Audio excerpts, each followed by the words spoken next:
Harris Sr. had killed the lad's mother some months previous. For all his reputation as a deadly gunfighter, the best ever, many maintained, his past did not harden Smoke from compassion for the boy. Sally would take care of Bobby, since there was no way he could go where Smoke was headed. Bobby's sunny smile recalled Smoke to the kitchen. By God, the lad would soon be 13. "Oh, I know. It just stings, and my toe swelled up too much to put it in a boot." Sally recognized the distracted expression Smoke wore and came right to the point. "There's something in that letter I don't know about," she challenged. "I was coming to tell you. Maybe you ought to check on that pie and then get a cup of coffee and come sit at the table." Sally frowned. "Bad news." Then she added, "As always." She complied, however, and when seated, Smoke revealed the summons to San Francisco. When he concluded, Sally fought back her disappointment and provided, "You're going, of course." "I have to, Sally. You know as well as I who probably sent that." Sally's scowl deepened. "I've no doubt, and that always spells danger." "Danger for who?" Bobby piped up.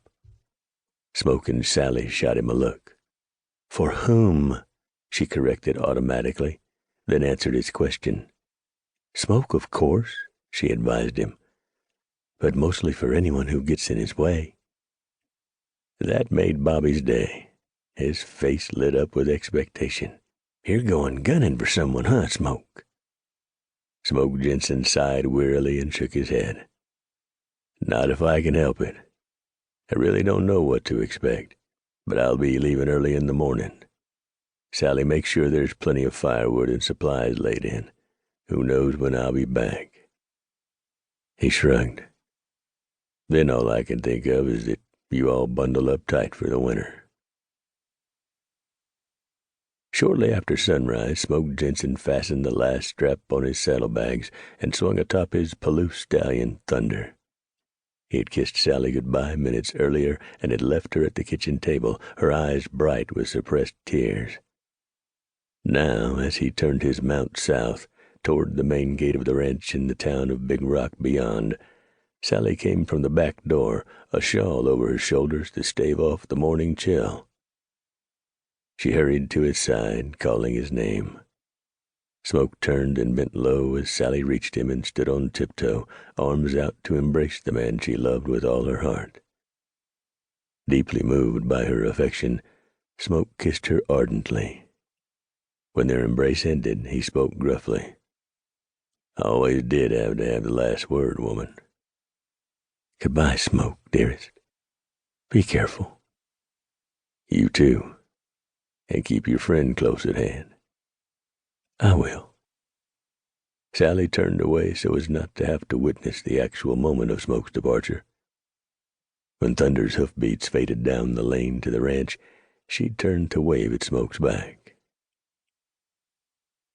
Mountain man instincts, imbued in him by his mentor preacher, who some were starting to call, rightly or not, the first mountain man, alerted Smoke Jensen to the presence of others even before Thunder twitched his big black ears and swiveled them forward to listen down the trail.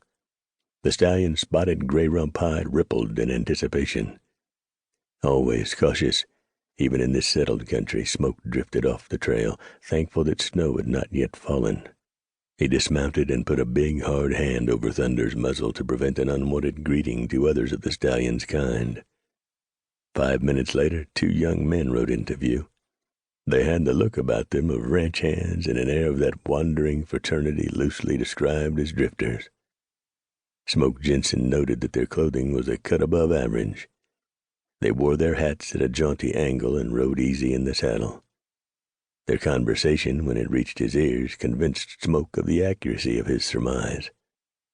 "It's getting close to winter, Buck." "Sure is, Jason. I sure hope there's a spread out here somewhere that'll take us on for the winter. Be dang cold trying to get by on our own." "No fooling, Buck. But you know I hear there's old cabins hereabouts, shanties put up by the fur traders. We could settle down in one of them." "What are we